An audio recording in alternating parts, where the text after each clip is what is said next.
Uma das consequências mais imediatas do enfraquecimento da União e o fortalecimento das estruturas estaduais, locais, é realçar o caráter federativo dessa República Federativa, como se apresenta o formato do Estado brasileiro. Isso tem consequências que certamente não são aquelas que imediatamente talvez o STF ou o Congresso Nacional procure.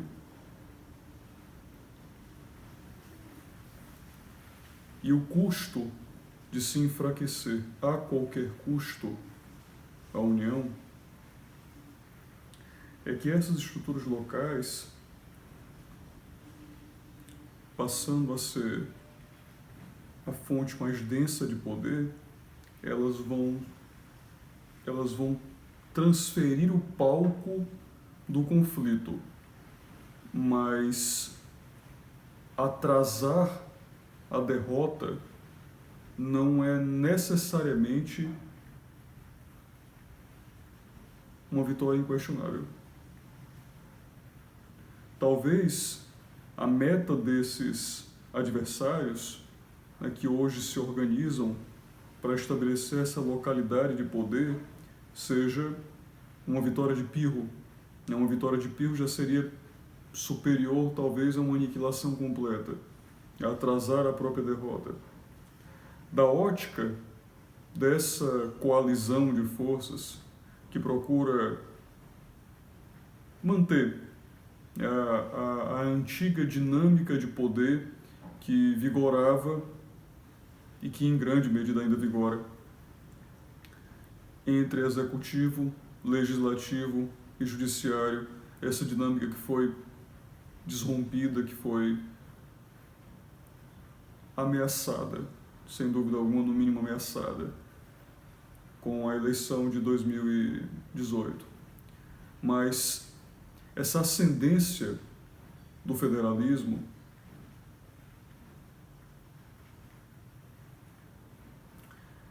ela tem vantagens para a liberdade. Ela apresenta vantagens para a liberdade.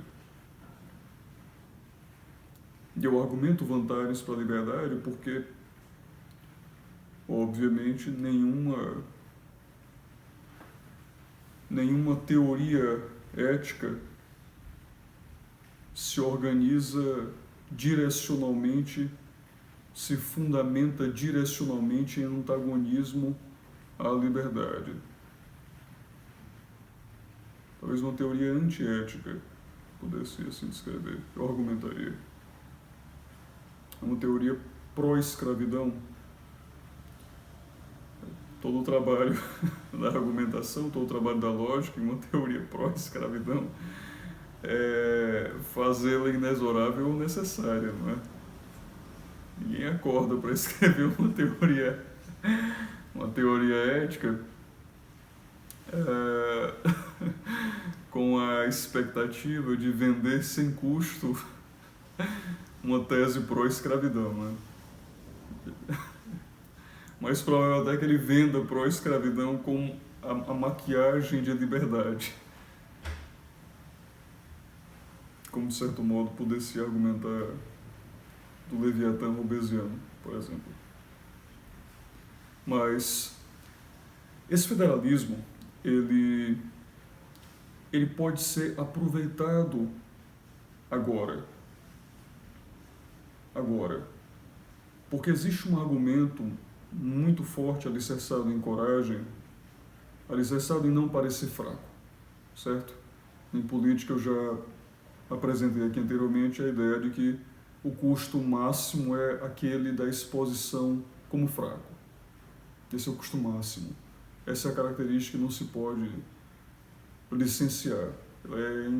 Ela é imperdoável em política.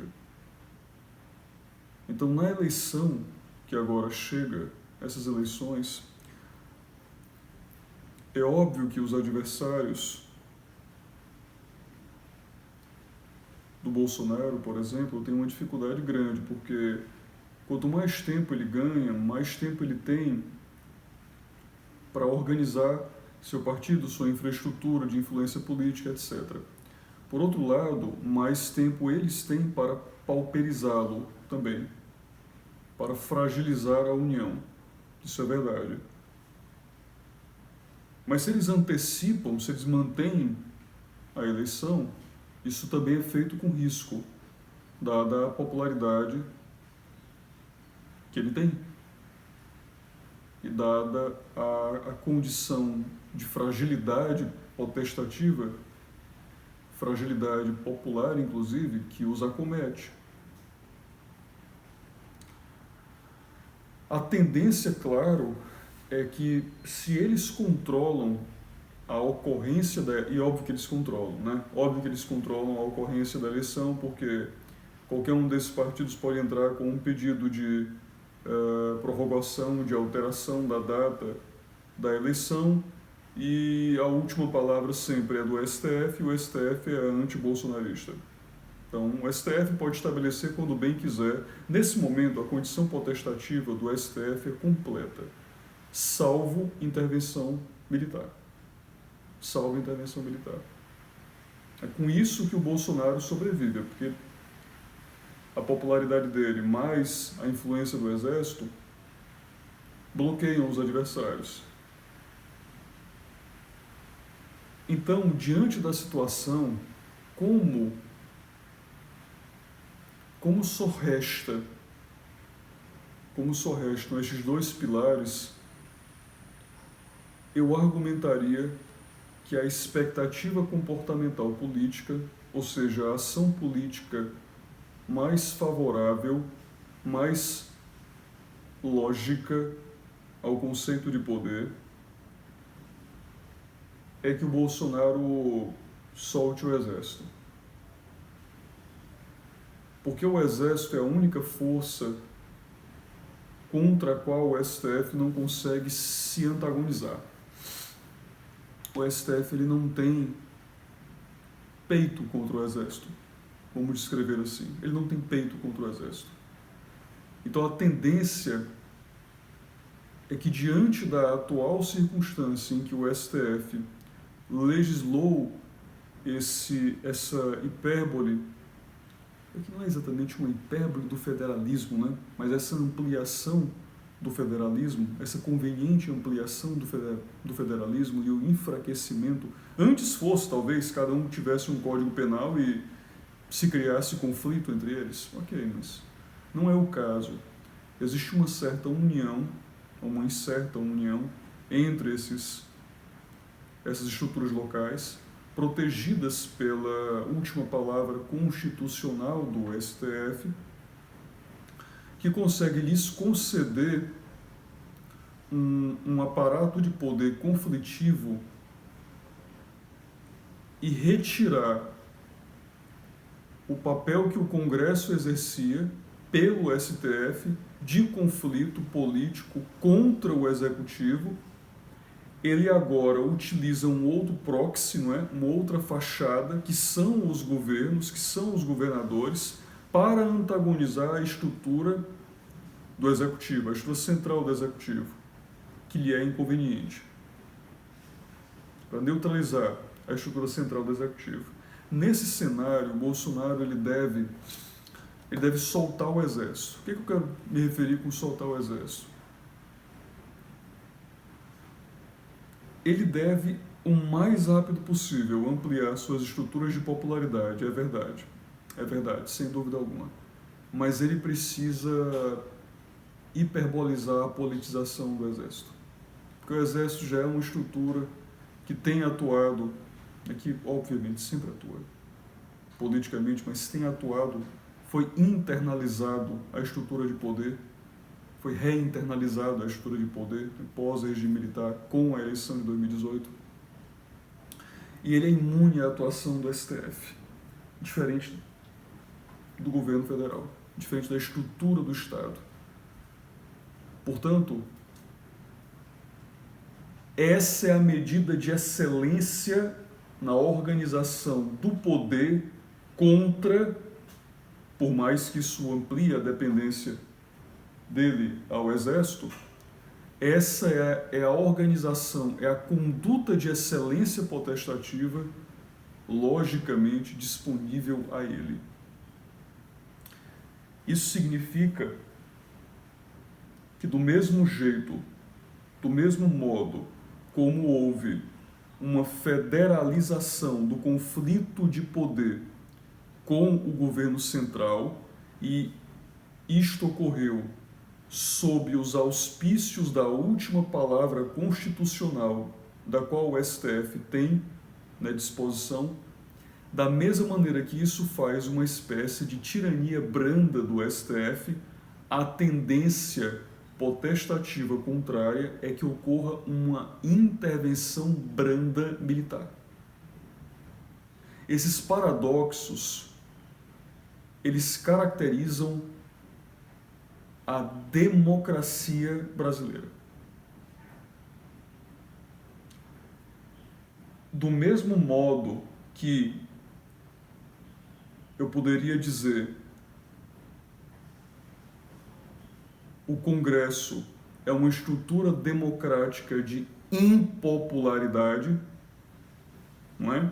Eu poderia descrever que a maioria daqueles representantes são estruturalmente impopulares, mas coordenados, conseguem representar significativo antagonismo. Não fossem neutralizados pelo Exército, claro. Significativo antagonismo à vontade popular. E observe que eu conceituei já a vontade popular sob vontade de influência, em outro vídeo aqui do canal, diante do governo federal. A estrutura de popularidade, a estrutura de manifestação política da popularidade, ela já encontrava uma experiência de paradoxo dentro da democracia brasileira. Dentro da democracia brasileira. Isso, no ambiente da política de coalizão, né, em que forças extremamente impopulares, vide Nhonho, vide Batoré, novamente, se você não sabe quem são, vá procurar no Google, você vai localizá-los.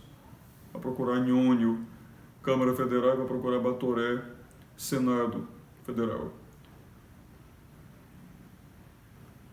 Do mesmo modo que essas estruturas, essas características são próprias à democracia, ao paradoxo da democracia impopular, da democracia de antagonismo à vontade da maioria, da democracia em que o desafio da democracia brasileira na configuração da política de coalizão nunca foi a ditadura da maioria. Porque esse é o grande receio de uma democracia, não é? A maioria é medíocre, a maioria é fraca, a maioria, ela, ou pelo menos tende à mediocridade, tende à fraqueza. Você estabelece primeiro esse argumento, aí depois você conclui, bom, se a maioria é isso, e a democracia é a vontade da maioria, então a democracia é um perigo. Quem enxerga perigo na democracia experimenta uma configuração desse tipo. Pois bem, esse não é o problema da democracia brasileira. Não é uma tirania da maioria. Não. Na democracia brasileira, a dificuldade é justamente a maioria se expressar politicamente. Essa é a dificuldade da maioria. Por exemplo, essa é a dificuldade da democracia brasileira. Por exemplo, observe o referendo, sobre armas. Isso é um exemplo ótimo de citar, porque é uma consulta direta. É uma consulta direta. Sou estranho, não é? Que o resultado tenha sido o Estatuto do Desarmamento, quando a circulação de armas teve aprovação da vontade da maioria, da vontade influente, poder-se inclusive descrever. Mas o resultado foi o Estatuto do Desarmamento. não é? Então, esse não é o problema da democracia brasileira. O problema da democracia brasileira era o paradoxo de impopularidade. Hoje, o paradoxo é diferente. Você tem uma instituição que é blindada à própria fonte de poder a qual ela se arroga, né? Ou seja, o STF ele é blindado aos próprios remédios constitucionais que existem contra ele, dado que os ministros não conseguem sofrer impeachment, porque o STF controla com um consórcio, pode controlar um consórcio com o Senado. Então, o próprio remédio constitucional, na estrutura da Constituição, ele permite deflagrar-se ineficaz.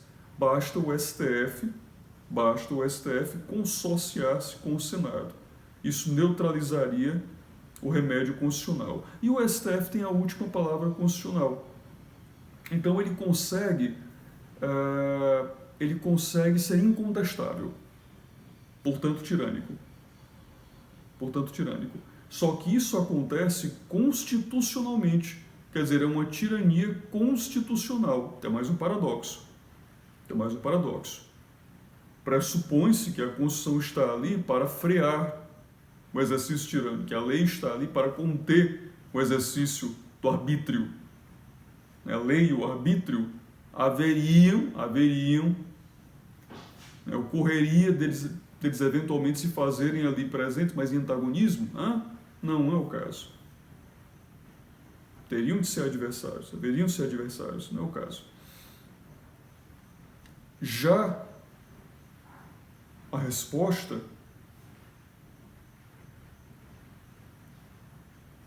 por excelência lógica, analisando o conceito de poder, não tem como ser outra, senão uma intervenção branda de força.